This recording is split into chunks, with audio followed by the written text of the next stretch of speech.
పరిశుద్ధమైన మా ప్రభా, మీకు స్తోత్రాలు వందనాలు చెల్లిస్తూ ఉన్నాము. మహోన్నతుడా, మహాగణుడా, మా ప్రభు అయిన యేసు, మిమ్మల్ని స్తుతిస్తున్నాము రాజా. మీరు మా దేవుడవు, మా రక్షకుడవు, మీకు వందనములు చెల్లించుకుంటున్నాము. మీరు మహాగణుడవు, పరిశుద్ధుడవు, అతి పరిశుద్ధుడవు, మీకు వందనాలు చెల్లిస్తూ ఉన్నాము.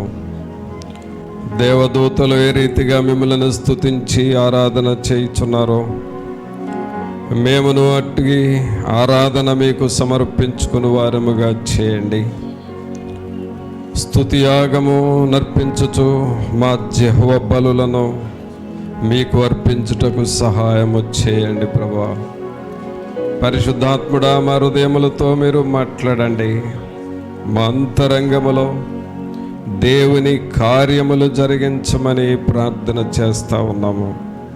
ఈ ఆవరణమంతా మీరు ఉండండి ప్రభా.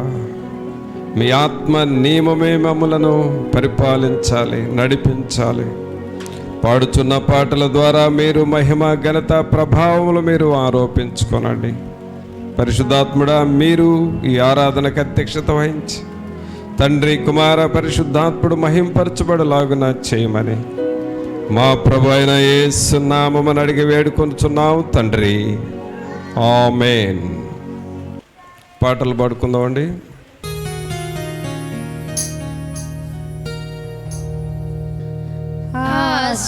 ఆశ్చర్యమైన ప్రేమ, కల్వరిలో నీ ప్రేమ, మరణము కంటే బలమైన ప్రేమది, నన్ను జయించే నీ ప్రేమ. ఆశ్చర్యమైన ప్రేమ.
నన్ను జయించే నీ ప్రేమ ఆశ్చర్యమైన ప్రేమ.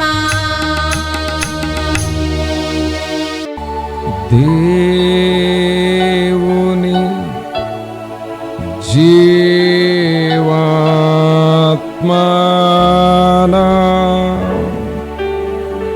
మీదికి రాము.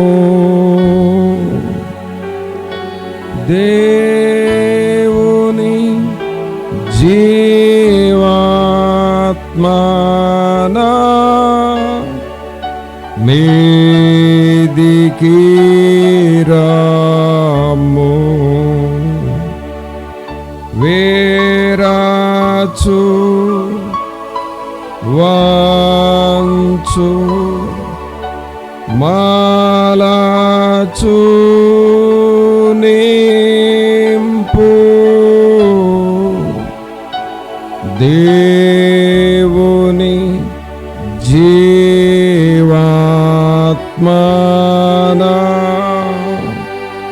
మీదికి రాము.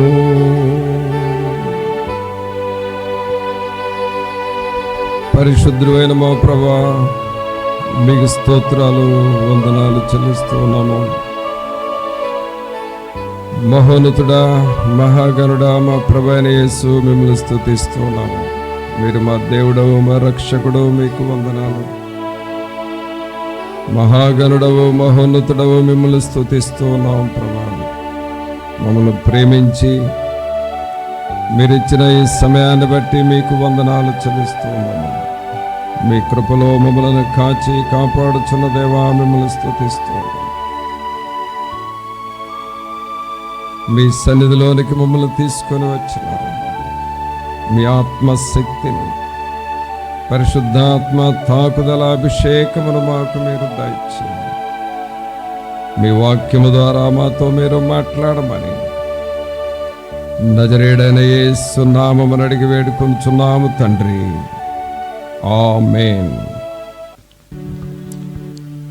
మంచి పిల్లరా, దేవుని వాక్యం చూసుకుందాం.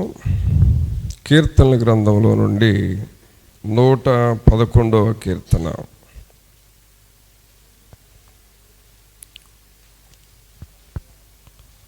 నూట 11వ కీర్తన మొదటి 2 వచనాలు చదువుదాం. యెహోవాను స్తుతించుడి, యథార్థవంతుల సభలోను సమాజములోను పూర్ణ హృదయముతో నేను యెహోవాకు కృతజ్ఞతాస్తుతులు చెల్లించదను. యెహోవా క్రియలు గొప్పవి, వాటి యందు ఇష్టము గల వారందరూ వాటిని విచారించుదురు. ఇక్కడ మనం చదువుతున్న ఈ వాక్య భాగంలో దావీదు గారు దేవునిని బహుగా స్తుతించాలి అని రాస్తూ ఉన్నాడు. దేవునిని బాగా మనం స్తుతించాలి. స్తుతి అనే విషయంలో చూస్తే దేవుడు మనకు చేసిన మేలులకు మనం థ్యాంక్స్ చెబుతూ ఉన్నాం. జనరల్గా మనకు ఎవరైనా మేలు చేస్తే మనం థ్యాంక్ యూ, వందనాలయ్యా, వందనాలమ్మా అని అంటాం కదా. అలాగూ దేవుడు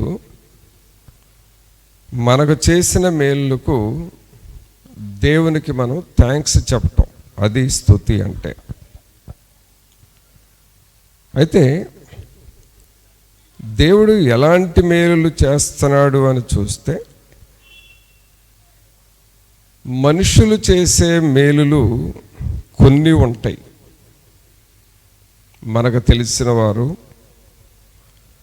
మన స్నేహితులు, సంఘస్థులు, మన బంధువులు, వాళ్ళు చేసే మేలులు కొన్ని ఉంటాయి. వాళ్ళకి మనం వందనాలు, థ్యాంక్ యూ అని చెబుతాం. అయితే దేవుడు చేసే మేలులు ఎలాంటివి? దేవుని మేలులు ఎలాంటివి అంటే, దావీదు గారు 2వ వచనంలో ఏమని రాస్తున్నాడో చూడండి. యెహోవా క్రియలు గొప్పవి, వాటి యందు ఇష్టము గలవారందరూ వాటిని విచారించుదురు. ఏమంటున్నాడండి? యెహోవా క్రియలు గొప్పవి. దేవుని క్రియలు చాలా గొప్పవి అంట. వాటి యందు ఇష్టము గలవారందరూ వాటిని విచారించుదురు. అంటే ఇక్కడ మనం గమనించాల్సింది ఏంటంటే పిల్లరా, దేవుడు కొన్ని కార్యాలు మన పట్ల చేస్తాడు. అసలు దేవుడు ఉంది ఎందుకంటే, ఆయనకి అంటూ సొంత పనులు ఏమీ లేవు దేవునికి. జనరల్గా చూడండి, మనకు డైలీ మాట్లాడేవాళ్ళు, ఫోన్లోనో ఎదురుగా కలిసో మాట్లాడేవాళ్ళు, ఒక నెల రోజుల పాటు మనకి ఫోను చేసి మాట్లాడలేదు, మనకు అసలు కనపడలేదు అని అనుకో. ఎప్పుడుకో కలిసినప్పుడు ఏంటి అసలు ఏమైపోయావు కనపడలేదంటే, బిజీ అయిపోయానులే, వేరే పనులు వచ్చినాయి, అందువల్ల నేను మీతో కలవలేకపోయాను అంటాం. అంటే బిజీ అయిపోయామని అంటే అర్థం ఏంటి? వాళ్ళ సొంత పనులు ఏవో వచ్చినాయి, ఆ సొంత పనుల్లో పడిపోయి డైలీ మాట్లాడే వాళ్ళతో మాట్లాడాల. అనగా ప్రతి ఒక్కరికి, మనుషులన్నాక ప్రతి ఒక్కరికి సొంత పనులు కొన్ని ఉంటాయి, ఆ పనుల్లో మనం ఉంటాం. అయితే ప్రియులారా, దేవుడిలో ఉన్న గొప్పతనం ఏంటంటే, దేవునికి సొంత పనులు అంటూ ఏమి లేవు. దేవునికి సొంత పనులుండి ఆయన పనుల మీద ఆయన ఉంటే, మనల్ని పట్టించుకోకపోతే మానవాళి అసలు ఉండదు. కావున దేవునికి ఉన్న పని ఏంటంటే, ఎప్పుడు కూడా మనుష్యులను గూర్చి ఆలోచన చేస్తూ ఉంటాడు. దేవుడు ఎప్పుడు కూడా మనుషులకు ఎలాగూ సహాయము చేయాలా అని ఆలోచన చేస్తూ ఉంటాడు. మనుషులకు నేను ఎంతవరకు సహాయపడగలనా అని ఆలోచన చేస్తూ ఉంటాడు. అది దేవుని యొక్క పని. శనివారం ఉపవాస కూటంలో ఒక పిల్లవాడు చెబుతామన్నారు. పిల్లవాడంటే ఎంత, ఒక 6th క్లాస్ అయి ఉంటుంది. 6th క్లాస్ పిల్లవాడు అంటున్నాడు, దేవుని గూర్చి నీకేం అర్థమైంది బాబు అని అడిగితే, ఆ పిల్లోడు ఏమంటున్నాడంటే, దాదాపు ఆ మందిరం నిండా జనాలు ఉన్నారు, అంతమందిలో తను చెబుతున్న మాట ఏమిటంటే, దేవుని గురించి నీకేం అర్థమైంది అని అడిగితే, దేవుడు మన క్షేమమును గూర్చి ఎప్పుడు పట్టించుకుంటాడని నాకు అర్థమైంది అని అన్నాడు. ఒకసారి చప్పట్లు కొట్టండి ఆ పిల్లోడుకున్న గ్రహింపును బట్టి. ఏమంటున్నాడు? దేవుడు మన క్షేమాన్ని గురించి ఎప్పుడు పట్టించుకుంటాడు అని నాకు అర్థమైందయ్యా అని అంటున్నాడు. కావున ప్రభునందు ప్రియరా, దావీదు గారికి కూడా అదే అర్థమైంది. దేవుడు మన క్షేమాన్ని గూర్చి పట్టించుకుంటాడు. అందుకని ఇక్కడ ఏమంటున్నాడంటే 2వ వచనంలో, యెహోవా క్రియలు గొప్పవి, దేవుని కార్యాలు గొప్పవి. ఆయన కార్యాలు గొప్పవి అని మనకు ఎలా తెలుస్తుంది అని అంటే, మరి జరుగుతున్నటువంటి ఈ భూగోళంలో జరుగుతున్న మార్పులు మనం చూస్తూ ఉంటే ఇవన్నీ దేవుడు నిర్వహిస్తున్నాడనేది తెలుస్తుంది. అదొక గొప్ప పని. అయితే మానవులకు దేవుడు చేసే కార్యాలు గొప్పవి.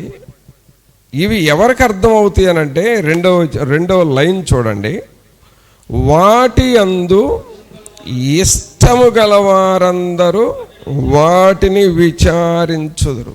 అంటే నీకు కూడా ఇష్టము ఉండాలి. నీకు కూడా ఇష్టం అంటే నీకు కూడా ఇదేంటో తెలుసుకోవాలనే మనస్సు ఉండాలి. ఇప్పుడు బైబిల్ చదువుతున్నాం. బైబిల్ ఎలా చదువుతున్నాం? చదివామండి అని అంటాం. ఎలా చదువుతున్నాం? నాకు సంవత్సరం అంతా బైబిల్ చదివే అలవాటు ఉందండి. రోజుకు ఒక 3 చాప్టర్స్ చదువుతాను. ఎందుకంటే డిసెంబర్ వస్తుంది కదా, ఈ సంవత్సరం అయిపోయేలోపు బైబిల్ చదవాలనేది ఒక నియమం పెట్టుకున్నాను. అందువలన రోజుకు 3 చాప్టర్స్, సండే వచ్చేసరికి 5 చాప్టర్స్ చదివితే బైబిల్ పూర్తవుతుందని చదువుతున్నానని అంటారు కొంతమంది. అంటే వాళ్ళు బైబిల్ పూర్తి చేయాలి అనే ఉద్దేశంతో చదువుతున్నారు.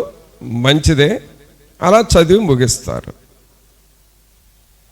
కానీ ఇక్కడేమంటాడంటే వాటి యందు ఇష్టము గలవారందరూ, అంటే బైబిల్ పూర్తి చేయాలనే ఉద్దేశంతో చదవటం మంచిదే, చదవాలి. కానీ ఇంకా ఇష్టం అనేది నీవు కలిగి ఉండాలి. అంటే దేవుడు నాకేమి చెబుతున్నాడు, దేవుడు నా పట్ల ఏం చెబుతున్నాడు, నాతో ఏం మాట్లాడతాడనేది మనలో ఒక ఆశ ఉండాలి. దీన్ని ఇంకేమని చెప్పవచ్చు అంటే స్పెషల్ ఇంట్రెస్ట్. ఒక ప్రత్యేకంగా మనం చదవాలి. మనం అలాగూ దేవుని వాక్యం మీద, దేవుని మీద ఇష్టము పెట్టి, అంటే హృదయమంతటిని మనసంతటిని పెట్టి నువ్వు చదువుతూ ఉంటే, ధ్యానము చేస్తూ ఉంటే, అలాగే దేవుని పట్ల ఆసక్తి నువ్వు కలిగి ఉంటే దేవుని కార్యాలు గొప్పవి అని మనకు అర్థమవుతుంది. దేవుని కార్యాలు గొప్పవి అని అర్థమవుతుంది. ఒక మెడికల్ కౌన్సిలింగ్కి వెళ్ళిన ఒక అమ్మాయి, తను మెడిసిన్ సీట్ రావాలని ప్రార్థన చేసుకుంటా ఉంది. వాళ్ళ పేరెంట్స్ కూడా మంచి ప్రార్థనా పరులు, ప్రార్థన చేసుకుంటున్నారు. అయితే ప్రభువుని అడిగిందంట, ప్రభా నాకు తప్పకుండా ఈ సంవత్సరం, లాస్ట్ ఇయర్ రాకపోయినా ఈ సంవత్సరం అయినా మెడిసిన్ సీట్ రావాలని ప్రార్థన చేసుకుందంట. ప్రార్థన చేస్తామంటే ఆర్డర్ ఆఫ్ మెరిట్లో తనకు ప్రభు చెప్పిన మాట ఏమిటంటే, ఈ సంవత్సరం నేను నీకు మెడిసిన్ సీట్ ఇస్తాను అని చెప్పాడు. సరే ప్రార్థన చేసింది, ఆ వాక్యాన్ని నమ్మింది. కౌన్సిలింగ్కి వెళితే ఏమైందంటే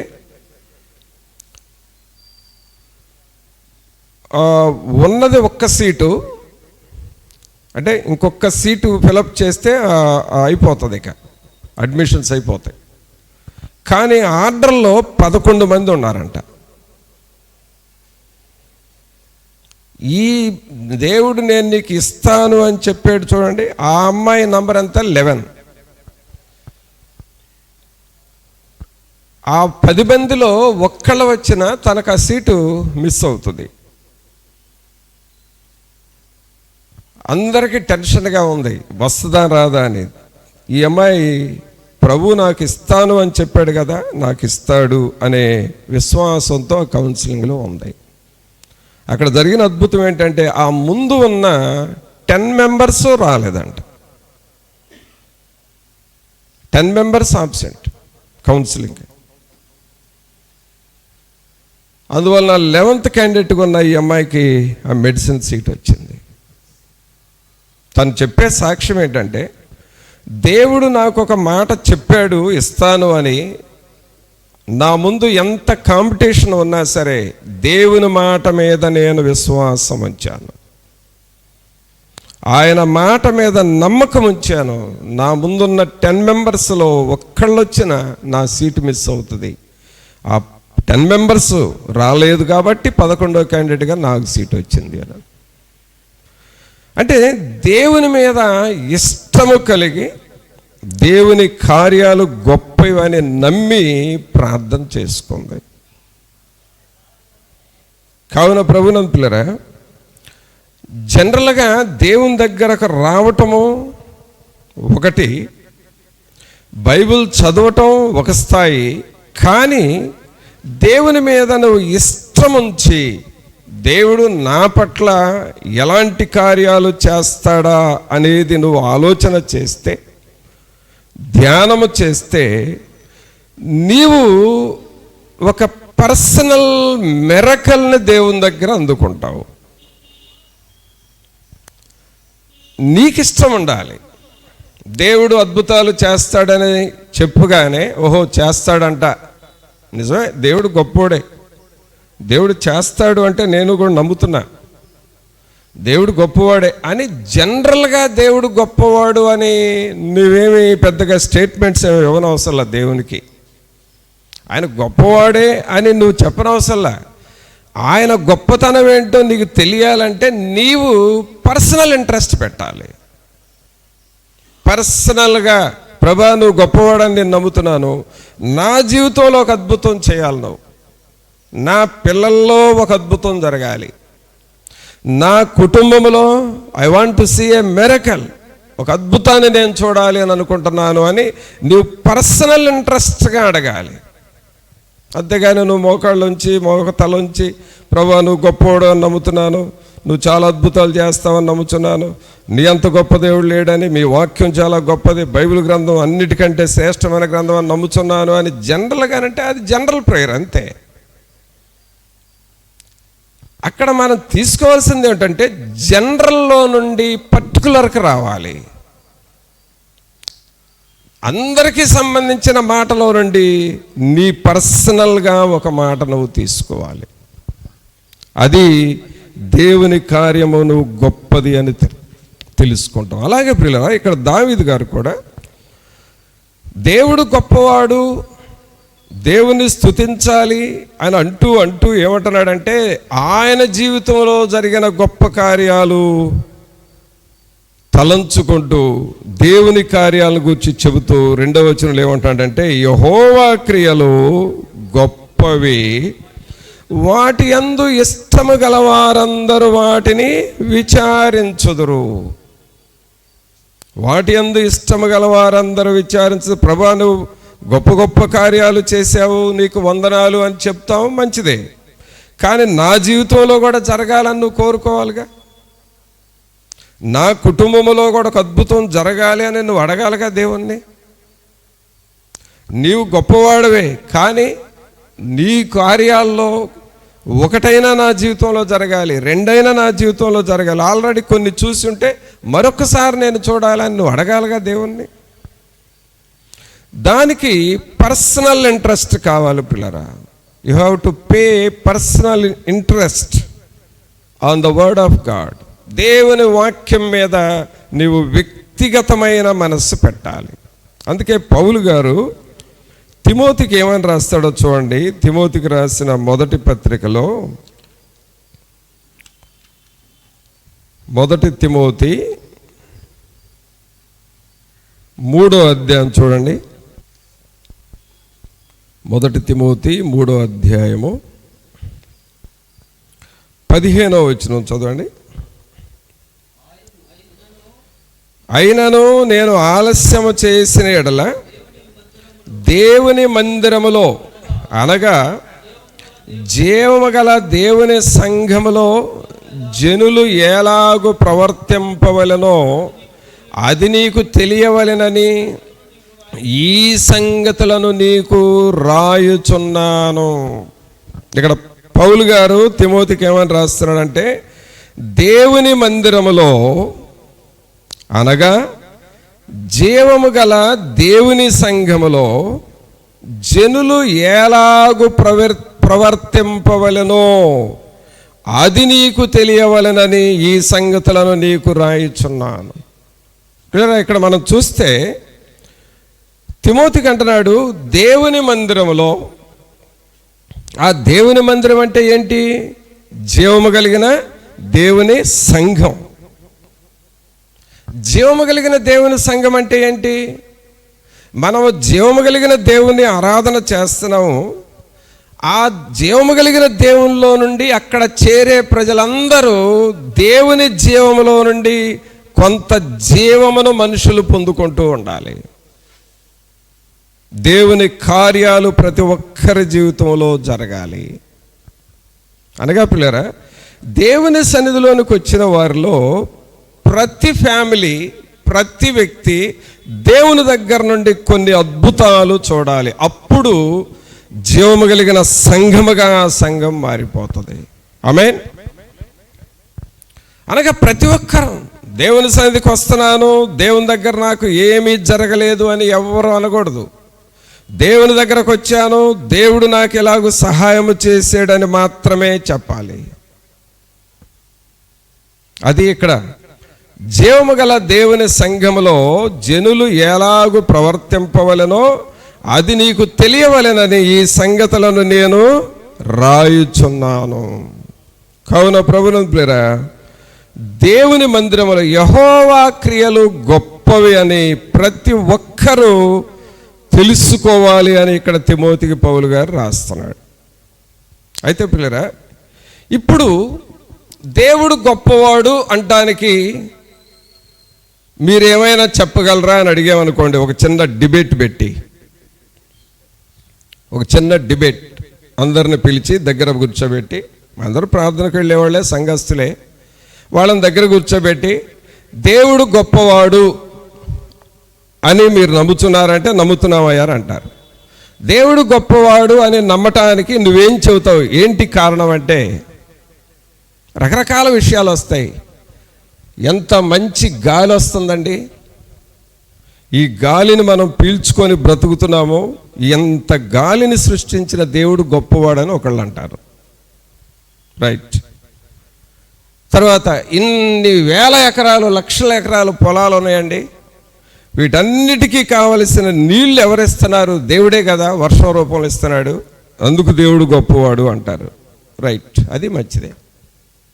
మరి ఇంకా దేవుడు గొప్పవాడు అంటానికి ఇంకేమైనా కారణం ఉందా అంటే, మనుషులు నీళ్లు కావాలి, గ్రౌండ్ వాటర్ ఉంది, ఆ గ్రౌండ్లో ఇంత నీరు దాచింది దేవుడే కదండి అని అంటారు. అది మంచిదే. ఇలాగ ఒక్కొక్కళ్ళు ఈ గాలి, వెలుతురు, ఈ సృష్టిని బట్టి దేవుడు గొప్పవాడు అని అంటాం. ఇదంతా కూడా జనరల్. అయితే 111వ కీర్తన 2వ వచనం ఏం చదివాం? యెహోవా క్రియలు గొప్పవి, వాటి యందు ఇష్టము గలవారందరూ వాటిని విచారించరు. ఇంకా దేవుడు గొప్పవాడని నీకు ఎలా తెలుస్తుంది అని అంటే బైబిల్ను చదవాలి పిల్లరా. జనరల్గా సూర్యుడు, చంద్రుడు, ఆకాశము, మేఘాలు, వర్షాలు, భూగర్భ జలం, అలాగే వాతావరణ శీతోష్ణ పరిస్థితులు, వీటన్నిటిని జనరల్గా మనం చెబుతాం. ఈ సముద్రాలు, నదులు, ఇవన్నీ వీటన్నిటిని బట్టి దేవుడు గొప్పవాడు అని అంటాం. కానీ యెహోవా క్రియలు ఇంకా గొప్పవి అనే దానికి నువ్వు బైబిల్ చదవాలి. దేవుని వాక్యం చదివితే దేవుని క్రియలు ఎంత గొప్పవో మనకు అర్థమవుతుంది. రెండవది, దేవుడికి మన విషయమై ఎంత శ్రద్ధ ఉందో కూడా అర్థమవుతుంది. దేవుని వాక్యాన్ని చదివినప్పుడు నీ విషయమై దేవుడు ఎంత పట్టించుకుంటున్నాడు, నీ విషయమై దేవుడు ఎంత ఆలోచన చేస్తున్నాడు అనేది మనకు అర్థమవుతుంది. చూడండి, దేవుని కార్యాలు ఎలా గొప్పవో అది మన పర్సనల్ లైఫ్లో ఎలాగ పనిచేస్తుందో చూద్దాం. రోమీలకు రాసిన పత్రిక తీయండి. రోమీలకు రాసిన పత్రిక 12వ అధ్యాయము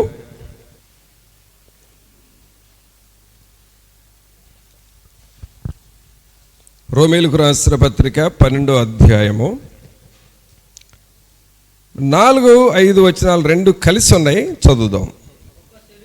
ఒక్క శరీరములో మనకు అనేక అవయవములు ఉండినను ఈ అవయవములన్నిటికీ ఒక్కటే పని ఎలాగూ ఉండదో అలాగే అనేకులమైన మనము క్రీస్తులో ఒక్క శరీరముగా ఉండి ఒకని కొరకు ఒకరము ప్రత్యేకముగా అవయవములమై ఉన్నాము. ఒకసారి మీరు కుడి చేయి పైకి లేపి ఈ మాట అందరూ చెప్పాలి. అందరు బిగ్గరగా ప్రొనౌన్స్ చేద్దాం.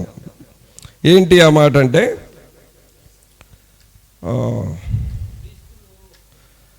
అనేకులమైన మనము క్రీస్తులో ఒక్క శరీరముగా ఉండి ఒకనికొకరము ప్రత్యేకముగా అవయవములై ఉన్నాము. ఆమేన్. ప్రియరా గమనించండి, క్రీస్తు ప్రభు మనల్ని గూర్చి ఎంత శ్రద్ధ తీసుకుంటున్నాడు అనంటే, మనమందరము క్రీస్తులో అవయవాలము. We are the body parts of Christ. Amen. We are the body parts of Christ. క్రీస్తులో మనము అవయవములమై ఉన్నాము. ఇది ఎలాంటి సత్యమో చూడండి. ఇది ఎలాంటి సత్యమో చూడండి. మనం ఎవరమయ్యానంటే క్రీస్తులో అవయవాలము. అనగా మనకు తల ఉన్నది, కన్నులు ఉన్నాయి, చెవులు ఉన్నాయి, ముక్కు ఉన్నది, నోరు ఉంది, పెదవులు ఉన్నాయి, నాలుక ఉంది, దంతాలు ఉన్నాయి, చేతులు ఉన్నాయి, కాళ్ళు ఉన్నాయి. ఈ బాడీ పార్ట్స్, ఆర్గాన్స్ అన్నిటిని మనం ఒక లిస్టుగా రాస్తే, ఎక్స్టర్నల్ బాడీ పార్ట్స్ బయటికి గడపడే అవయవాలు, ఇంటర్నల్ బాడీ పార్ట్స్ లోపలుండే అవయవాలు, ఇవన్నీ లిస్టుగా రాస్తే ఎన్ని వందలు, ఎన్ని వేల బాడీ పార్ట్స్ ఉన్నాయి మన బాడీలో. ఈ బాడీ పార్ట్స్ అన్నిటికీ దేవుడు ఒక్కొక్క పనిని అప్పగించాడు. ఒక్కొక్క పనిని అప్పగించాడు. మన బాడీలో కనబడకుండా ప్లాస్మా అనే ఒక రసాయన పదార్థం ఉంది. ప్లాస్మా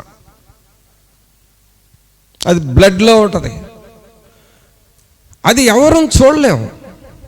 కానీ ఆ ప్లాస్మా అనే ఆ రసాయన పదార్థం మన బాడీ పార్ట్స్ అన్నిటినీ కంట్రోల్ చేస్తూ మనకు కావలసిన గుడ్ హెల్త్ అని ఇస్తూ ఉంటుంది. చెయ్యి నీకు కనపడుతుంది, చెవి నీకు కనపడుతుంది, కానీ ప్లాస్మా నీకు కనపడదు. థ్రాంబోసైట్స్ నీకు కనపడవు, ఎరిథ్రోసైట్స్ నీకు కనపడవు. ఇవన్నీ కూడా బాడీ పార్ట్స్లో ఉన్న ఆర్గాన్స్. ఇవి చేసే ఫంక్షన్స్, ఇవి చేసేవి మన బాడీలో గొప్ప పనులు చేస్తూ ఉంటాయి. ఈ పని అంతటిని ఎవరు నిర్వహించాడంటే ప్రభు నీ బాడీలో పెట్టాడు.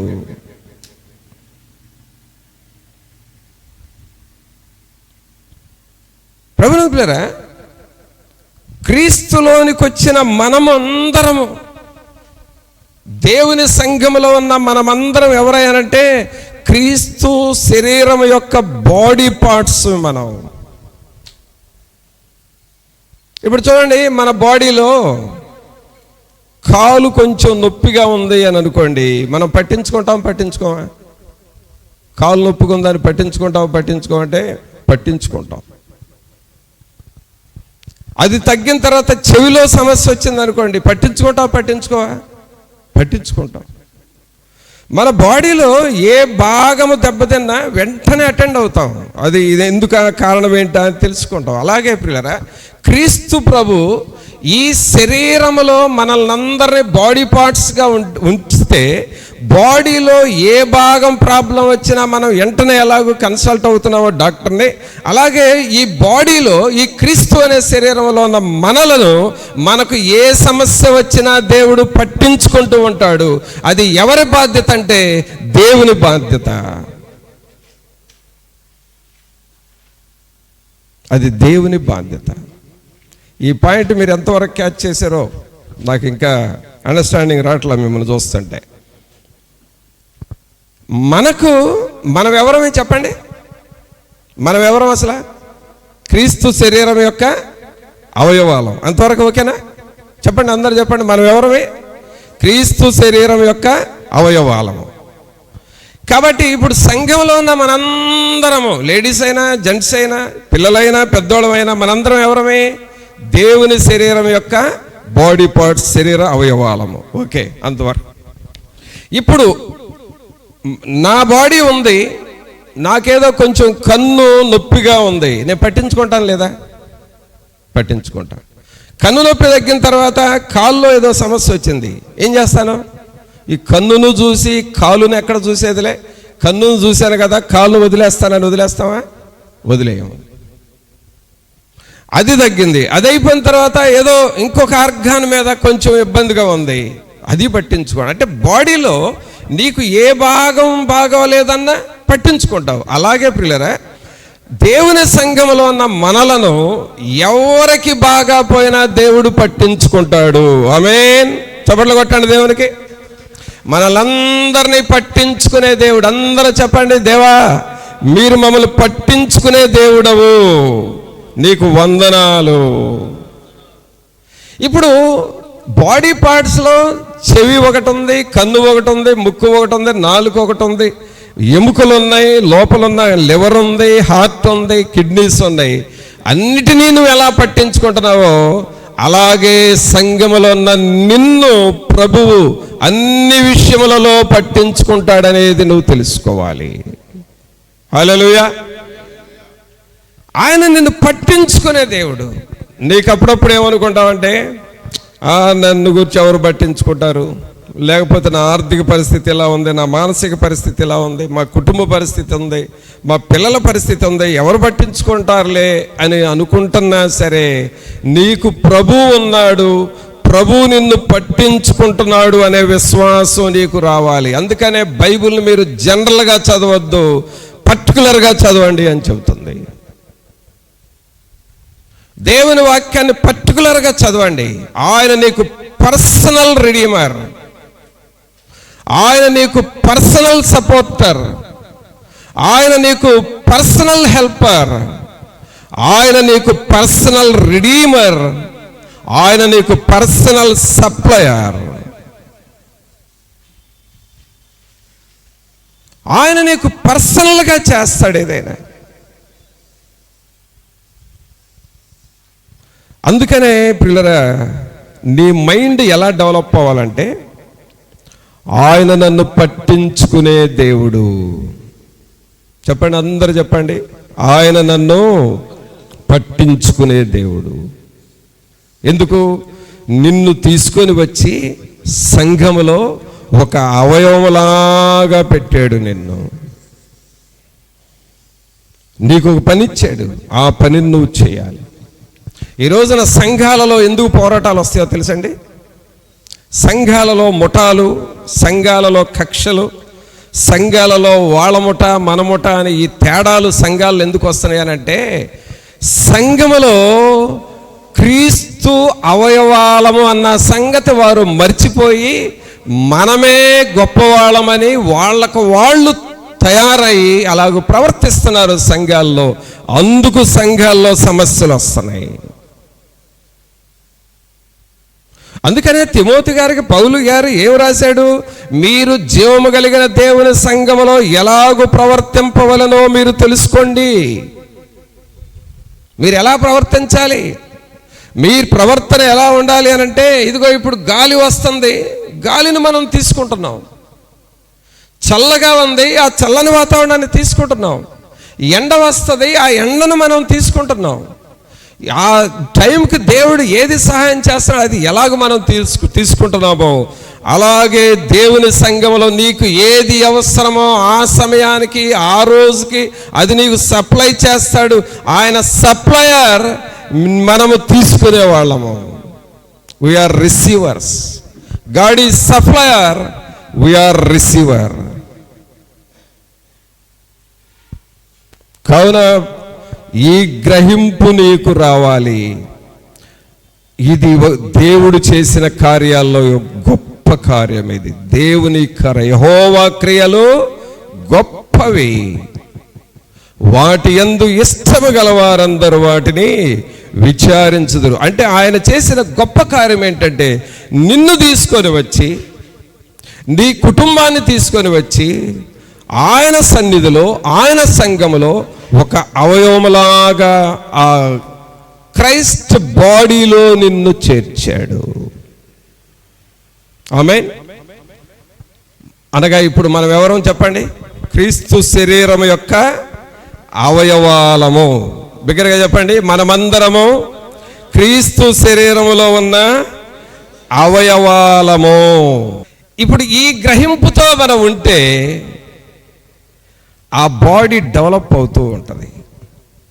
చూడండి, తల్లి గర్భములో నుండి పుట్టినప్పుడు ఆ చిన్న బిడ్డకు అన్ని అవయవాలు ఉన్నాయి. ఆ పీడియాట్రిక్ డాక్టర్, చిన్నపిల్లల డాక్టర్ పరీక్ష చేసి మంచి హెల్దీగా ఉన్నది, బిడ్డ మంచి ఆరోగ్యంగా ఉన్నాడు, ఏం ప్రాబ్లం లేదు అని చెబుతాడు. కానీ అంత మాత్రాన వాళ్ళు పెద్దోళ్ళు గారు, వాళ్ళకి మనం పనులు చెప్పలేం.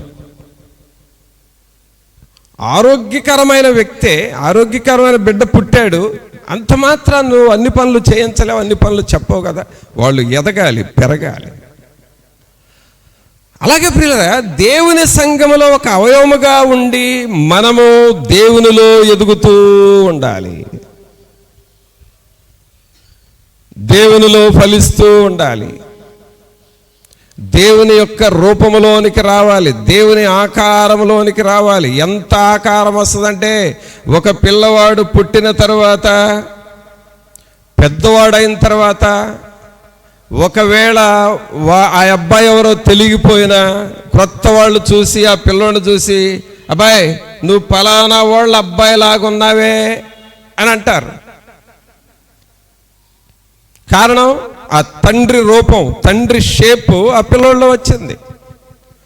అలాగే జీవము కలిగిన దేవుని సంఘంలో ఉన్న మనలో క్రీస్తు స్వభావ బలంలోనికి రావాలి, క్రీస్తు ఆలోచనలు మనకు రావాలి, క్రీస్తు యొక్క క్రియలు మనలో కనబడాలి, క్రీస్తులాగా మనం ప్రవర్తిస్తూ ఉండాలి. నిన్ను చూస్తుంటే క్రీస్తు ప్రభు బిడ్డలాగా ఉన్నావే అని నీ ఆఫీసులో లేక నీకు తెలిసిన వాళ్ళు నిన్ను గురించి సాక్ష్యం చెప్పాలి. అదే దేవుని గొప్ప కార్యము. ఆమేన్. కావున ప్రభునందు ప్రియరా, దావీదు గారు అంటున్నాడు, యెహోవా క్రియలు గొప్పవి. ఏం గొప్ప కార్యాలు అంటే, ప్రభువు నిన్ను తీసుకొని వచ్చి ఆయన శరీరంలో ఒక బాడీ ఆర్గాన్గా నిన్ను సెట్ చేశాడు. ఇప్పుడు దేవుని చూద్దాం. దేవునికి తల ఉంది, మనలాగానే మెడ ఉంది, మనలాగానే భుజాలు ఉన్నాయి, మనలాగానే చేతులు ఉన్నాయి, బాడీ అంతా ఉంది.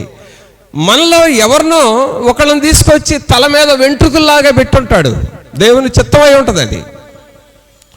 మనలో ఒకరిని ఆ దేవుని తలలో ఉన్నటువంటి నొసట మీద పెట్టుంటాడు, కొంతమందిని చెవుల దగ్గర పెట్టుంటాడు, కొంతమందిని మెడ దగ్గర పెట్టుంటాడు. బాడీ ఆర్గాన్స్లో ఒక్కొక్కళ్ళని ఒక్కొక్క స్థలంలో పెట్టుంటాడు. మనల్ని ఎక్కడ పెట్టాడు అనేది కూడా ప్రార్థన చేస్తామంటే దేవునికి గ్రహింపునిస్తాడు.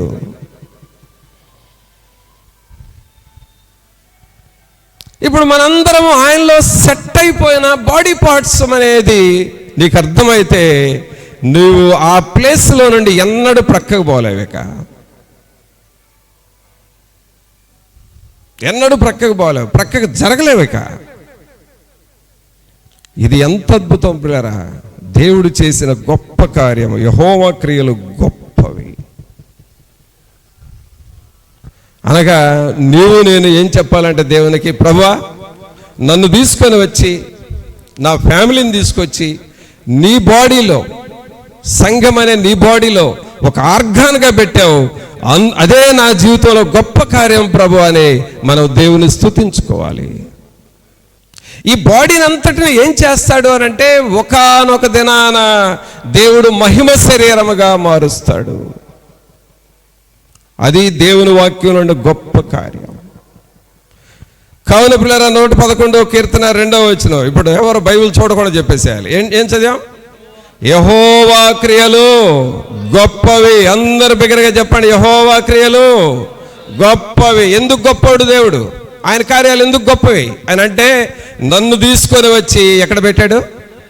ఆయన అవయవాల్లో ఒక అవయవముగా పెట్టుకున్నాడు. ఎవరి పని అది? దేవుని పని. ఎవరిని పట్టించుకుంటున్నాడు? దేవుడు మనల్ని పట్టించుకుంటున్నాడు. ఇప్పుడు నీ చెయ్యి బాధ వస్తే నువ్వు ఎలా పట్టించుకుంటున్నావో, కాలు బాధ వస్తే ఎలా పట్టించుకుంటున్నావు, మనలో ఎవరికి ఏ బాధ వచ్చినా ప్రభువు నిన్ను పట్టించుకుంటాడు, ఆయన నీకు సహాయం చేస్తాడనేది నువ్వు విశ్వసించాలి. అది ఆయన కార్యము, అది ఆయన కార్యం. ఇంకా యెహోవా క్రియలు గొప్పవి అన్నందుకు ఎలాగుంటుందో చూద్దాం. దేవుని వాక్యంలో యెషయా గ్రంథం తీయండి. యెషయా గ్రంథము 60వ అధ్యాయము. యెషయా గ్రంథము 60వ అధ్యాయము 21వ వచనం చదువుదాం.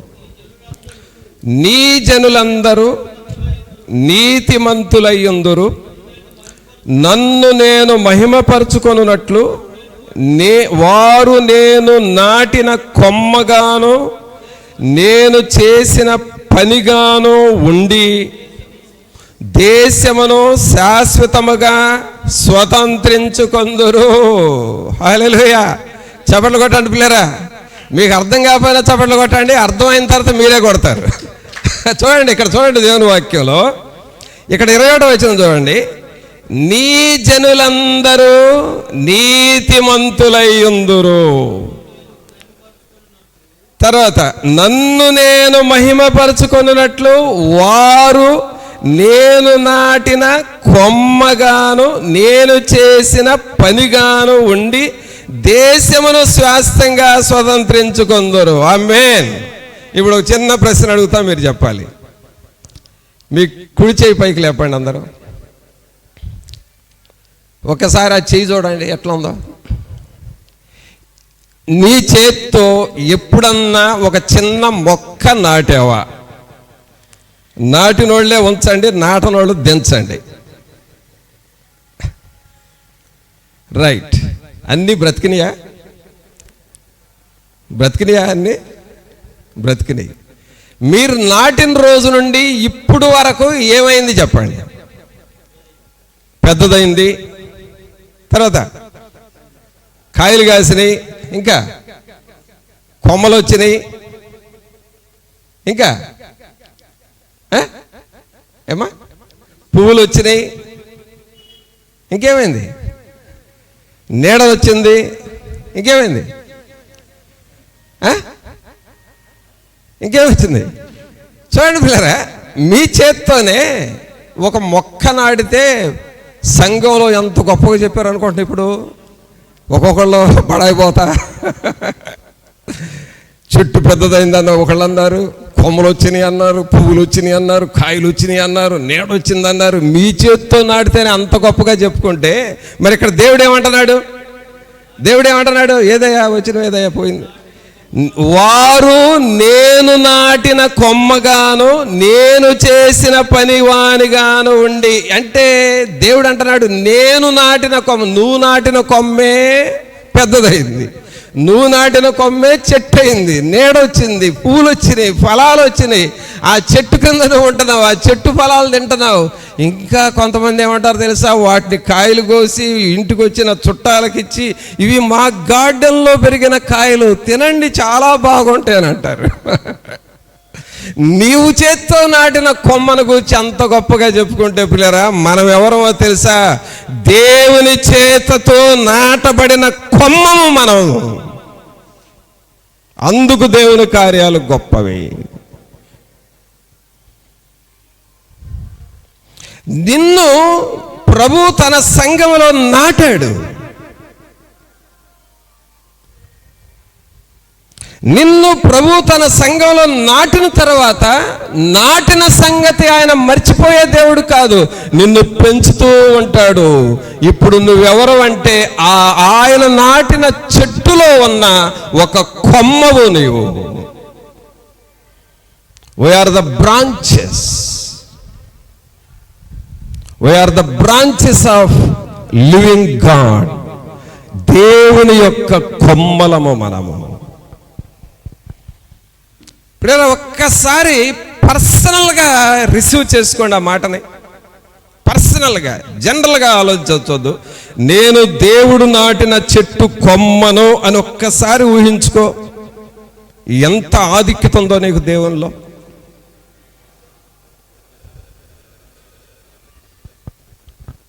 ఆయన నిన్ను నాటాడు, ఆయన నాటిన చెట్టు పెరిగింది,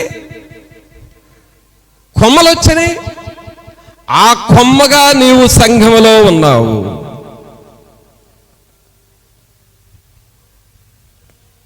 ఇప్పుడు చెప్పండి, దేవుడు నాటిన కొమ్మ ఏం కాబోతుంది? రేపు ఫలిస్తుంది, ఫలాలు ఇస్తుంది. దేవుడు నాటిన కొమ్మ. అందుకని అక్కడ ఏమని చదువుతున్నావు? వారు నేను నాటిన కొమ్మగాను నేను చేసిన పనిగాను ఉండి దేశమును శాశ్వతముగా స్వతంత్రించుకొందురు. అంటే నిన్ను ఎందుకు నాటాడు? నిన్ను ఎందుకు దేవుడు ఒక పనివానిగా చేశాడంటే రాబోయే కాలంలో దేశమును శాశ్వతముగా స్వతంత్రించుకోవటం అంటే దేవుడు నిన్ను ఆశీర్వదించటానికి నాటాడు. ఇదండి నీ పట్ల దేవుడు చేసే గొప్ప కార్యము. హల్లెలూయా. చూడండి ప్రియులారా, ఇప్పుడు చెప్పండి, దేవునికి చప్పట్లు కొడదామా వద్దా చెప్పండి. కావున మనం ఎవరు అంటే మన పొజిషన్ ఏంటో తెలుసుకోవాలి ప్రియులారా. Really we will enjoy like anything in God. అసలు నువ్వేంటో నువ్వు దేవునిలో తెలుసుకుంటే దేవుడిని ఎంత ఆశీర్వదిస్తాడో తెలుస్తుంది. మన పిల్లలు స్కూల్కి వెళ్తారు. స్కూల్ అయిపోయిన తర్వాత వాళ్ళల్లో ఇద్దరు మంచి ఫ్రెండ్స్ ఉంటారు, మంచి ఫ్రెండ్స్, క్లోజ్ ఫ్రెండ్స్ ఉంటారు. వాళ్ళిద్దరిలో ఒకడు ఏమంటాడంటే, అరే కొంచెం టైం ఉంది కదా, ఈరోజు మా ఇంటికి వెళ్దాం రారా అని పిలిచాడు. ఇద్దరు మంచి ఫ్రెండ్స్ కదా, స్కూల్కి వెళ్ళి ఆ పిల్లోడు మా ఇంటికి వెళ్దాం రారా అన్నాడు. ఇంటికి తీసుకెళ్ళాడు. వాళ్ళ మమ్మీ డాడీకి పరిచయం చేశాడు. తర్వాత వాళ్ళ మమ్మీ ఏముందంటే, బాబు బాగా చదువుకోండి, మీ ఇద్దరు మంచి ఫ్రెండ్స్ అంట, మా బాబు నిన్ను గురించి చెబుతాడని చెప్తారు. ఆ తర్వాత వాళ్ళ మమ్మీ ఆ పిల్లోడికి ఏదో పెట్టాలని పెడుతుంది, ఇంట్లో ఉండయాన్ని పెట్టేస్తుంది, తింటారు. ఆ తర్వాత కొంచెం టైం అయిపోయిన తర్వాత ఒక పిల్లోడేమో ఇంట్లోనే ఉంటాడు, ఒక పిల్లోడేమో ఇంట్లో నుండి బయటకు వెళ్తాడు. వాళ్ళిద్దరు ఎవరు చెప్పండి? ఇంట్లో ఉండేది పిల్లోడు ఎవరు? ఆ ఇంటి పిల్లోడు ఉంటాడు. ఫ్రెండ్గా వచ్చిన పిల్లోడు ఏమవుతాడు? బయటికి వెళ్తాడు. ఇప్పుడు మనం చెప్పండి పిల్లరా, దేవుని చేత నాటబడిన వాళ్ళం మనం ఇంట్లో ఉండే పిల్లలమా, బయటికి వెళ్ళే పిల్లలమా? మనం ఇంట్లో ఉండే పిల్లలం. మనం దేవుని కార్యము గొప్పది, దేవుని కార్యం గొప్పది. ఈ సంగతి, ఈ స్థితి నీకు తెలిసి ఉండాలి నువ్వు. అందుకనే ఇక్కడ దేవుని వాక్యం ఏం మాట్లాడుతుంది? 21వ వచనంలో, నీ జనులందరూ నీతిమంతులై ఉందురు, నన్ను నేను మహిమపరుచుకొనున్నట్లు వారు నేను నాటిన కొమ్మగాను నేను చేసిన పనిగాను ఉండి దేశమును శాశ్వతముగా స్వతంత్రించుకొందురు. కావున ప్రభునంతులారా, దేవుడు నిన్ను నాటాడు కాబట్టి ఆ కొమ్మను కాపాడుతాడు. దేవుడు నీకు చదువు ఇచ్చాడు కాబట్టి ఉద్యోగాన్ని ఇస్తాడు. దేవుడు నీకు ఒక వ్యాపారాన్ని ఇచ్చాడు కాబట్టి ఆ వ్యాపారాన్ని దీవిస్తాడు. దేవుడు నీకు ఒక జీవితాన్ని ఇచ్చాడు కాబట్టి నీ కుటుంబాన్ని ఆశీర్వదిస్తాడు. దేవుడు నీకు ఒక బిడ్డనిచ్చాడు కాబట్టి ఆ బిడ్డను ఆరోగ్యవంతంగానే ఇస్తాడు నీకు. దేవుడు నీకు ఒక మేలు చేశాడు అని అంటే అది పర్ఫెక్ట్గా మేలుగా ఉంటుంది. కొదువులతో, కొరతలతో అలా లేక దాని గురించి ఆలోచన చేసి కృంగిపోయేటట్లు కూడా God will do each and everything perfectly, కరెక్ట్గా చేసి నీకు దేవుడు ఇస్తాడు. ఎందుకంటే మనము దేవుని చేత నాటబడిన కొమ్మలము. అందరు చెప్పండి, నేను. నువ్వేంటో చెప్పు, మళ్ళా చెప్పు. నేను దేవుని చేత నాటబడిన కొమ్మను, దేవుని పని అయి ఉన్నాను. ఎవరి చేత నాటబడ్డావు? ఇప్పుడు ఇందాక నేను ఒక ప్రశ్న అడిగా, మీరు మొక్కలు నాటారు, ఏమన్నా ఎండిపోయినాయి అని అంటే ఒక్కళ్ళు కూడా ఎండిపోయిందని మాత్రం చెప్పలా. మీరు నాటితేనే ఎండిపోకుండా అంత ఫలిస్తే, దేవుడు మనల్ని నాటితే మనం ఎండిపోతామా? మన పరిస్థితులు ఎండిపోతాయా? మన ఫ్యామిలీ లైఫ్ ఏమైనా డిస్టర్బ్ అవుతుందా? ఆయన పర్ఫెక్ట్గా కాచే దేవుడు. హల్లెలూయా, దేవానికి వందనాలని చెప్పండి. కావున ప్రభునంతులారా, యెహోవా క్రియలు గొప్పవి. నేను మీతో ఏమంటున్నానంటే, ఆయన గొప్పోడు అని మీరు అందరు నమ్ముతారు, ఓకే. ఆయన క్రియలు గొప్పవని నమ్ముతారు. అయితే అంతటితో ఆగొద్దు, సెకండ్ లైన్కి రండి అని అంటున్నాను. ఫస్ట్ లైన్ నుండి ఎక్కడికి రండి? సెకండ్ లైన్కి రండి. సెకండ్ లైన్లో ఏముంది? వాటి యందు ఇష్టము గల వారందరూ వాటిని విచారించుదురు. ఫస్ట్ లైన్లో ఏముంది? ఒకసారి చూడండి, 111 వెళ్ళండి, 3:1 వెళ్ళండి, 3:1 వెళ్ళి 2కి రండి, అది అడ్రస్. 3:1 వెళ్ళండి, 2కి రండి. యెహోవా క్రియలు గొప్పవి, వాటి యందు ఇష్టం గల వారందరూ వాటిని విచారించారు. ఫస్ట్ లైన్లో ఏముంది? యెహోవా క్రియలు గొప్పవి. సంఘంలో ప్రియులారా, సంఘంలో చాలామంది ఆ ఫస్ట్ లైన్ దగ్గరే ఆగుతారు. ఏమంటారు తెలుసా? మా దేవుడు గొప్పోడండి. ఈ గంట సేపు ప్రార్థన చేయడం చేతగానోడు కూడా బయట వాదిస్తాడు, మా దేవుడు గొప్పోడండి అని. అంటే వీళ్ళు ఫస్ట్ లైన్ విశ్వాసులు. వీళ్ళు మా దేవుడు గొప్పవాడు, మా సంఘం అంటే ఏమనుకున్నా, మా దేవుడు అంటే ఏమనుకున్నా, మాది ఆది కాలం, పితరుల కాలం, తరతరాల నుండి ఉండవు, 100 సంవత్సరాలు ఉన్న తరాల్లో ఉన్న సంఘం అంటారు. వీళ్ళంతా ఫస్ట్ లైన్ విశ్వాసులు. వీళ్ళు యెహోవా క్రియలు గొప్పవి అంతవరకే. కానీ ఇప్పుడు దేవుడు అంటున్నాడు, 2వ లైన్కి రండి మీరు అంటున్నాడు. 2వ లైన్లో ఏముంది? వాటి యందు ఇష్టము గల వారందరూ వాటిని విచారించుదురు. సెకండ్ లైన్లోనికి వస్తేనే అదేదో డ్రింక్ ఉంది, MAAZA, మజా ఉంది దానిలో. ఫస్ట్ లైన్లో ఉంటే మజా లేదు, సెకండ్ లైన్లో ఉంటేనే మజా ఉంది. కావున ప్రభునంతులారా, దేవుని మీద మనసు పెట్టు, దేవుని వాక్యం మీద మనసు పెట్టు. నా కుటుంబంలో ఒక అద్భుతం చేయి ప్రభా, నీ క్రియలు గొప్పవని నేను నమ్ముతున్నా.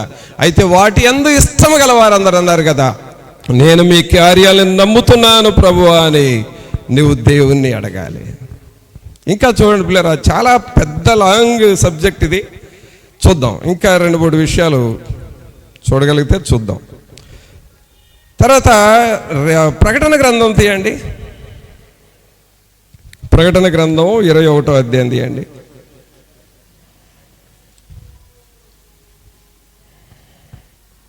ప్రకటన గ్రంథం 21వ అధ్యాయము 9వ వచనం చదవండి. 9. అంతటా ఆ కడపటి 7 తెగుళ్లతో నిండిన 7 పాత్రలను పట్టుకొని ఉన్న 7 దేవతలలో ఒకడు వచ్చి, ఇటు రమ్ము, పెండ్లి కుమార్తెను అనగా గొర్రె పిల్ల యొక్క భార్యను నీకు చూపెదనని నాతో చెప్పి, ఆత్మవశుడనై ఉన్న నన్ను ఎత్తైన గొప్ప పర్వతం మీదకి కొనిపోయి, యెరూషలేము అను పరిశుద్ధ పట్టణము దేవుని మహిమ గలదై పరలోకమందున్న దేవుని యొద్ద నుండి దిగివచ్చుట నాకు చూపెను. అందరూ ఈ మాట చెబుతాం, నాకు చూపెను. ఈయన ఎవరండి? ప్రకటన గ్రంథం రాసింది ఎవరు? యోహోను. యోహోను అంటే ఎవరు? యేసుప్రభు యొక్క శిష్యుడు. ఎట్లా అయ్యాడు ఆయన శిష్యుడు అనంటే, దేవుడు ఆయన్ను ఏర్పాటు చేసుకున్నాడు. ఎందుకు అనంటే, ఆయన ఒకప్పుడు దేవునికి దూరంగా ఉన్న వ్యక్తే. ఆయన దేవుడు పిలుచుకొని, దగ్గరగా పిలుచుకొని, శిష్యుడిగా చేసుకొని, ఆ తర్వాత అపోస్తలుడిగా మార్చుకొని, ఇప్పుడు ఆయనకి ఏం చూపిస్తున్నాడంటే, గొర్రె పిల్ల యొక్క భార్యను, 9వ వచనంలో చూడండి, గొర్రె పిల్ల యొక్క భార్యను నీకు చూపెదనని నాతో చెప్పి, ఆత్మవశుడనై ఉన్న నన్ను ఎత్తైన గొప్ప పర్వతం మీద కొనిపోయి, యెరూషలేము పరిశుద్ధ పట్టణము దేవుని మహిమ గలదై పరలోకమందున దేవుని యొద్ద నుండి దిగివచ్చుట నాకు చూపెను. ప్రియులారా, ఇక్కడ మనకు దేవుని కార్యం గొప్పది అనంటే, యోహానును దేవుడు పరలోకానికి తీసుకొని వెళ్ళి గొర్రె పిల్ల యొక్క భార్యను చూపుతూ ఉన్నాడు. అంటే అర్థం ఏంటంటే, జనరల్గా పెండ్లికి, ఏదైనా ఒక పెండ్లికి వెళ్ళామనంటే ముఖ్యంగా మనం అక్కడ చూసేది ఎవరినంటే పెండ్లి కొడుకుని, పెండ్లి కూతురుని చూస్తాం. మిగిలిన వాళ్ళందరూ వస్తారు, చూస్తాం, మాట్లాడతాం. వాళ్ళని కలవటానికి వెళ్ళాలా మనం. పెండ్లి కొడుకుని, పెండ్లి కూతుర్ని చూసి వాళ్ళని పలకరించి వాళ్ళకు విషెస్ చెప్పడానికి వెళ్ళాం మనం ఆ పెళ్లికి. అక్కడ మెయిన్ ఎవరంటే బ్రైడ్ అండ్ బ్రైడ్ గ్రూమ్, పెళ్లి కొడుకు, పెళ్లి కూతురు. అలాగే ఇక్కడ యోహానుకి ఏమంటున్నాడంటే, నేను పెండ్లి కుమార్తెను చూపిస్తాను, అలాగే పరలోకాన్ని చూపిస్తాను రా అని పిలిచి తీసుకువెళ్ళి చూపించాడు. అంటే దేవుని కార్యాలు ఎంత గొప్పవంటే పిల్లరా, ఇహలోకాన్ని చూసే మనల్ని ఆగిపోమనలేదు. ఇహలోకాన్ని చూసే ఆగిపోమనలేదు.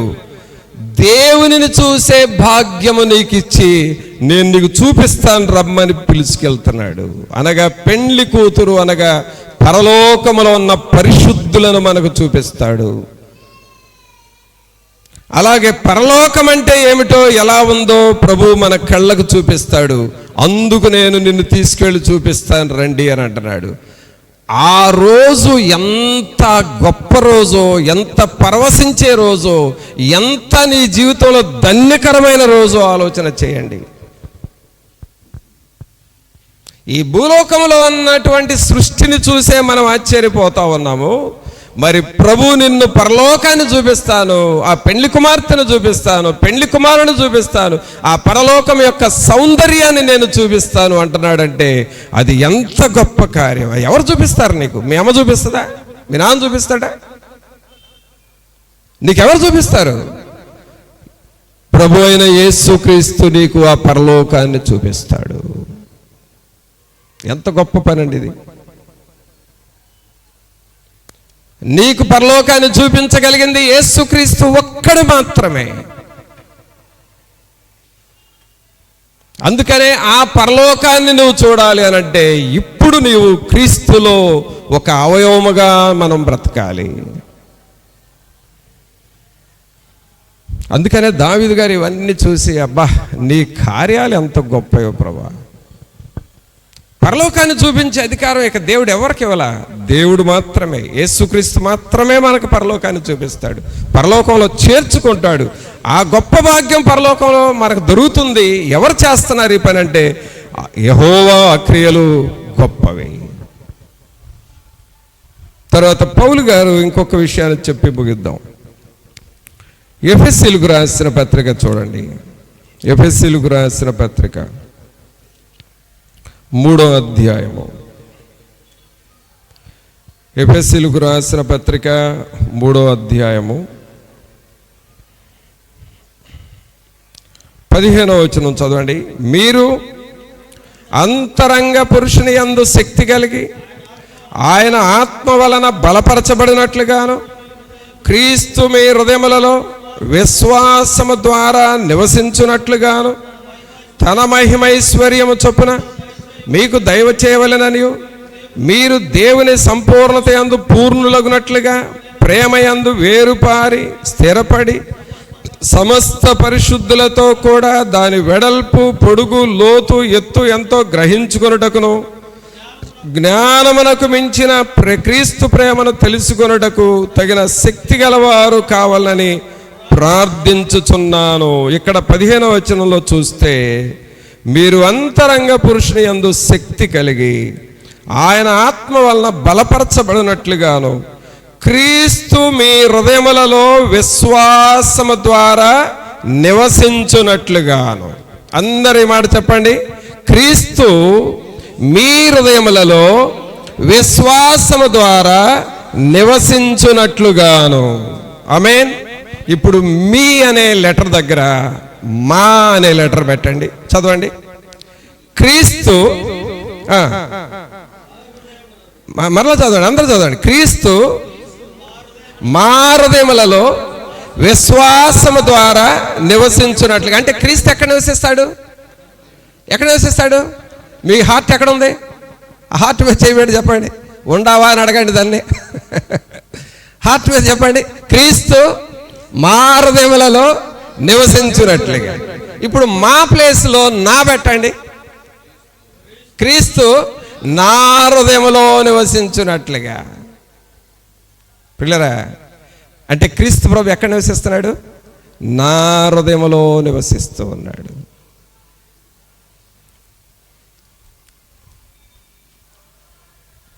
అనగా దేవుడు నీ హృదయంలో నివసిస్తున్నాడు. ఎంత గొప్ప కార్యం ఇది,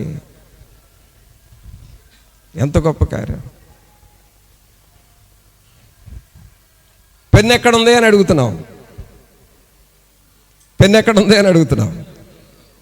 మీరు నేను అడగగానే నాకు నా పెన్ ఎక్కడుందో తెలియలే, వెంటనే మీరు నాకు చూసి అదిగో నా నీ జేబులో ఉందని అన్నారు. ఓహో అని చెప్పి జేబులో చూసుకున్నాం. అలాగే పిల్లరా, క్రీస్తు ప్రభు ఎక్కడున్నాడు అని అడిగారు.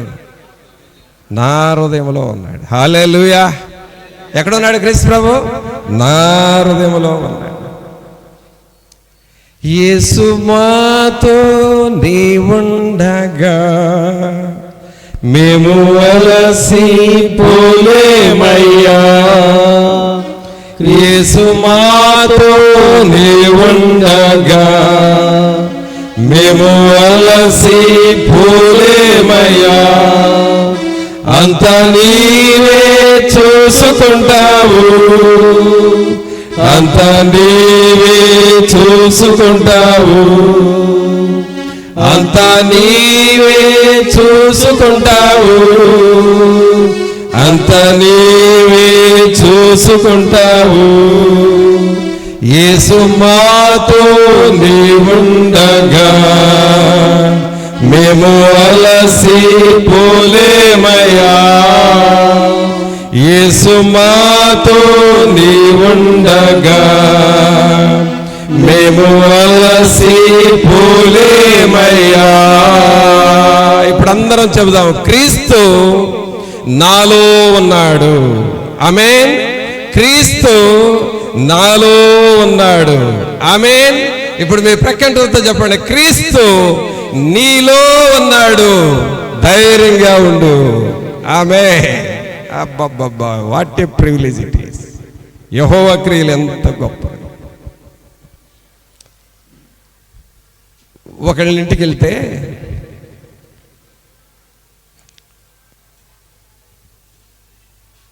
ఆ ఇంట్లో వాళ్ళకంటే ముందు భయపడుతుంది ఎవరికంటే, అమ్మా కుక్క ఉందా కట్టేసారా అంటున్నారు. దేనికి భయపడుతున్నారు? కుక్కకి. ఆ ఇంట్లో వాళ్ళంటే ప్రేమే, వాళ్ళు భయపడుతుంది దేనికంటే వాళ్ళు పెంచుకునే కుక్కకు భయపడుతున్నారు. ఉందా కట్టేశారా? కట్టేయనమ్మా వస్తా. అయితే పిల్లరా, క్రీస్తు ప్రభు నీలో ఉంటే మరి సాతానుగా నీలోకి వస్తాడా? వస్తాడా? వాడు భయపడిపోతాడు, పారిపోతాడు వాడు. క్రీస్తు నీలో ఉంటే సాతానుడు పెట్టే శోధనలు నీకు వస్తాయా? రావు. అవి క్రీస్తు ప్రభు ఉన్నాడు వేళల్లో అని చెప్పి పారిపోతాయి. క్రీస్తు ప్రభు నీలో ఉంటే పేదరికము సాతానుడు పెట్టే శోధనలు నీకు వస్తాయా? రావు. ఎందుకంటే క్రీస్తు నీలో ఉన్నాడు. అపవాదిని ఎదిరించుడి, అప్పుడు వాడు మీ యొద్ద నుండి పారిపోతాడు. కారణం మీలో ఎవరున్నారు? క్రీస్తు ప్రభు ఉన్నాడు. క్రీస్తు ప్రభు నీలో ఉంటే అన్ని సెట్ అవుతాయి. లోపల ఆర్గాన్స్ను కూడా దేవుడు బలపరుస్తాడు. లోపల ఉన్న రోగాలను దేవుడు తీసేస్తాడు. నీ ఇంటిలో ఉన్న శోధనలు తీసేస్తాడు. నీ ఇంటిలో ఉన్న దరిద్రతను తీసేస్తాడు. నీలో ఉన్న అప్పులు తీసేస్తాడు. నీలో ఉన్న బలహీనతలు తీసేస్తాడు.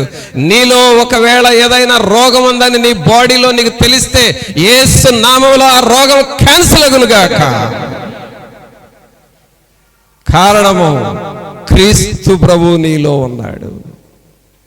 క్రీస్తు ప్రభు నీలో ఉన్నప్పుడు నీకు సంబంధించిన ల్యాబొరేటరీ టెస్టులన్నీ పర్ఫెక్ట్గా అవునుగాక. క్రీస్తు నాలో ఉన్నాడు. ప్రియులారా, యెహోవా క్రియలు ఎంత గొప్పవో చూడండి. కావున ప్రియులారా, దేవుని క్రియలు ఎలాంటి గొప్పవి? 111వ కీర్తన చదువుతున్నాం, యెహోవా క్రియలు గొప్పవి, వాటి యందు ఇష్టము గల వారందరూ వాటిని విచారించుదురు. కాబట్టి మొదటి లైన్లో నుండి సంఘము రెండో లైన్లోనికి రాకుండా ఆ మొదటి లైన్లోనే ఉంటున్నారు. కాబట్టి వాళ్ళకి అసలు ఏంటో అర్థం కావట్లేదు. సంఘాన్ని అంటున్నాడు, యెహోవా క్రియలు గొప్పవని నన్ను నమ్ముతున్నారు, కానీ మీరు రెండో లైన్కి రండి, క్రిందకి దిగండి కొంచెం. సంఘాన్ని అంటున్నాడు, మీరు కొంచెం క్రిందకి దిగండి. క్రింద ఏముంది? వాటి యందు ఇష్టము గలవారందరూ వాటిని విచారించుదురు. మీరు కొంచెం క్రిందకి దిగి పర్సనల్గా నన్ను అడగండి, నేను మీకు చేస్తాను. ఆయన క్రియలు గొప్పవని మనం చూసాం. ఎలాగూ గొప్పవని చూసాం? 1, ఆయన శరీరములో మనము అవయవాలమయ్యాము. 2, ఆయన చేత నాటిన కొమ్మం మనం, అది పెరుగుతుంది, ఫలిస్తుంది. అందువలన యెహోవా క్రియలు గొప్పవి. మూడవది ఏం చూసాం? పరలోకములో యోహానును తీసుకొని వెళ్ళి పెండ్లి కుమార్తెను చూపించాడు. అలాగే పరలోకాన్ని చూపించాడు. అది చూపించగలిగిన స్థాయి దేవునికి మాత్రమే ఉంది. అందుకు దేవుడు గొప్ప కార్యాలు చేస్తాడు. 4వది మనం చూస్తూ ఉన్నాం, క్రీస్తు ప్రభు మీ హృదయంలో నివసించుచున్నాడని పౌలు గారు అన్నాడు. మనం అంటున్నాం, మా హృదయంలో నివసిస్తున్నాడని అంటున్నాం. మరలా అంటున్నాం, క్రీస్తు నా హృదయంలో నివసిస్తున్నాడు. ఇదే దేవుని గొప్ప కార్యము. ఆమేన్. కావున ప్రియులారా, దేవుని కార్యాలను నువ్వు ఇలాగో ఆలోచన చేస్తే ఎంతగా మనం ప్రభువుని స్తుతిస్తాం. ప్రభువా, నువ్వు నా హృదయంలో ఉన్నావని నువ్వు తలస్తే దేవుని కార్యాలను ఎంతగా మనం స్తుతించాలి. అందుకనే మొదటి వచనంలో చదివాము, యెహోవాను స్తుతించుడి, యథార్థవంతుల సభలోను సమాజములోను పూర్ణ హృదయముతో యెహోవాను స్తుతించు, కృతజ్ఞతాస్తుతులు చెల్లించుడి.